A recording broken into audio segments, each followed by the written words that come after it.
What's up everyone, I'm Dan and thanks to Silesia Games for the review code for Versebound on the Nintendo Switch systems. This review was done using the Nintendo Switch 2. Developed by a small team at Conifer Digital, Versebound is an under-the-radar survivor-style roguelite that combines frantic bullet heaven gameplay with Finnish folklore and poetry.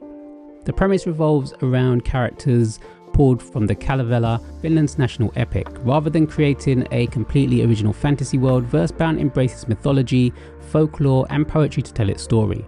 Throughout your journey, you'll encounter verses from the Kalevala, learn more about the game's tragic heroes, and battle everything from mythical creatures and spirits to embodiments of life and death themselves. While the story isn't necessarily the main reason you'll keep playing, it does provide an interesting backdrop that helps Versebound stand apart from many of its competitors. Players who enjoy lore and mythology will find plenty to appreciate, while those who simply want to jump straight into the action can do exactly that. Once you start playing, the similarities to Vampire Survivors becomes immediately apparent. You move your character around the map, defeat waves of enemies, collect experience gems, level up, and gradually build a devastating combination of abilities. However, Versebound introduces enough twists to prevent it from feeling like a simple clone.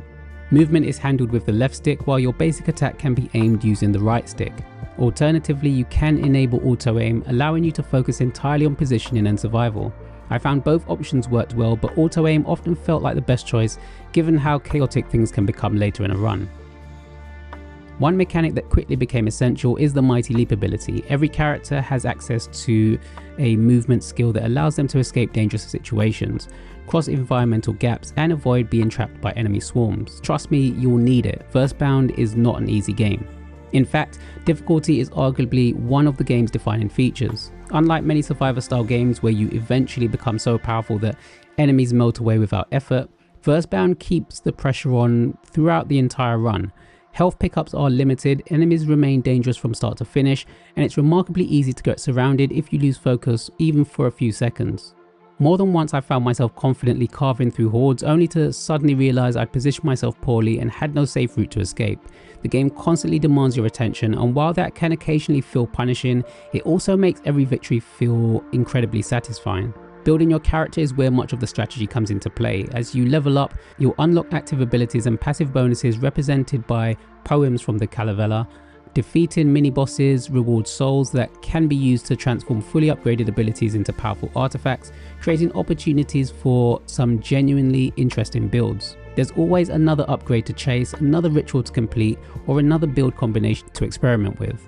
Every run feels like there's lots to do, which contributes heavily to the game's addictive nature. And addictive is absolutely the right word.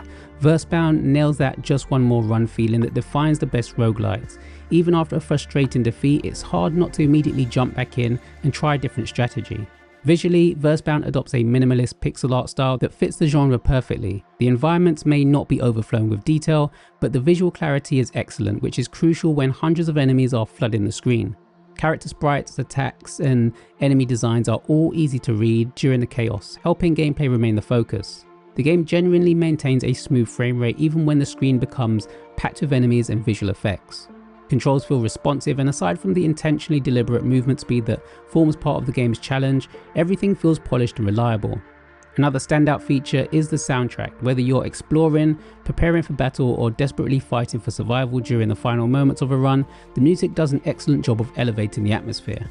That said, Versebound isn't without its shortcomings. The game only offers a handful of characters, permanent progression is also fairly restricted, and players looking for a huge amount of long-term unlockables may find themselves wanting more. Still, these criticisms are relatively minor when viewed alongside the game's low asking price and overall quality. Versebound may not have the recognition of games like Vampire Survivors, but it absolutely deserves attention. Its challenging gameplay, unique mythological setting, satisfying progression systems, and addictive run-based structure make it one of the more interesting survivor-likes available on the Nintendo Switch systems. If you're a fan of the genre and want something that offers a greater challenge while bringing its own personality to the table, Versebound is easy to recommend. It can be brutally difficult, it can be frustrating when you're swarmed from all sides, but it's also incredibly rewarding when everything clicks into place. This is a hidden gem that's well worth discovering.